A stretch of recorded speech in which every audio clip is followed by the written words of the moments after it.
Hi అండి, మీరందరూ ఎలా ఉన్నారు? Welcome back to another blog అండి.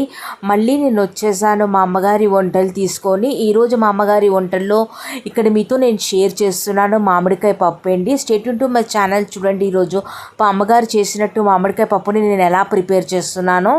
మామిడికాయ పప్పు ప్రిపేర్ చేయడానికి ఆల్రెడీ కందిపప్పు ఉంది కదండి, ఒక గ్లాసున్నర కందిపప్పుని నేను తీసుకున్నానండి.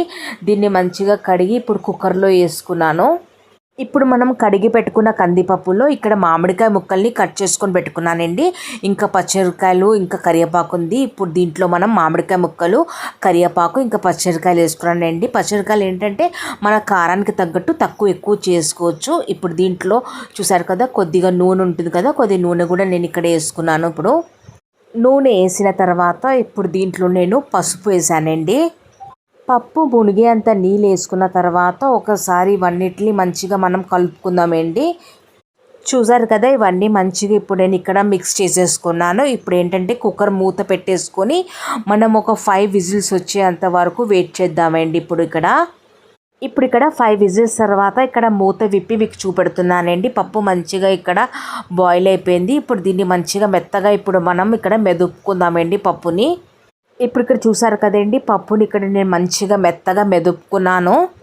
ఇప్పుడు ఇక్కడ మెదుపుకున్న పప్పులో మనం రుచికి తగ్గట్టు ఇక్కడ ఉప్పు వేసుకుందామండి. ఉప్పు వేసుకున్న తర్వాత ఒకసారి మంచిగా దీన్ని కలుపుకుందామండి. కలిపిన తర్వాత ఇప్పుడు మనం దీంట్లో కొన్ని నీళ్ళు వేసుకుందామండి. పప్పు కాబట్టి ఎక్కువ నీళ్ళు వేసే అవసరం లేదండి, కొన్ని నీళ్ళు మనం ఇక్కడ వేసుకుందాం. నీళ్ళు కూడా ఇక్కడ వేడి నీళ్ళు వేసుకోవాలండి, చల్లనీళ్ళు ఎప్పుడు వేయకండి.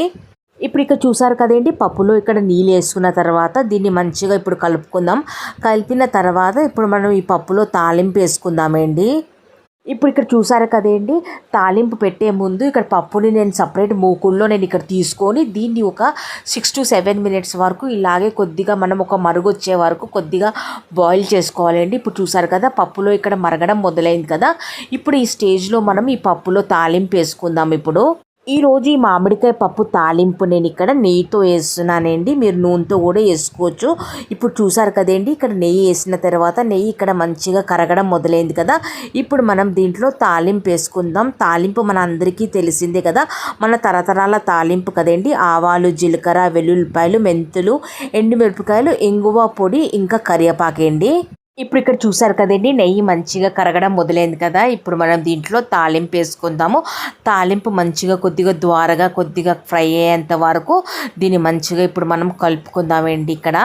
ఇప్పుడు ఇక్కడ చూసారు కదండి, తాలింపు మంచిగా ద్వారగా ఫ్రై అయిపోయిందండి. ఎండుమిరపకాయలు కూడా రంగు మారింది, మెంతులు కూడా మంచిగా ఫ్రై అయిపోయిందండి. ఇప్పుడు ఈ తాలింపుని మనం ఇక్కడ మామిడికాయ పప్పులో మనం వేసుకుందాం.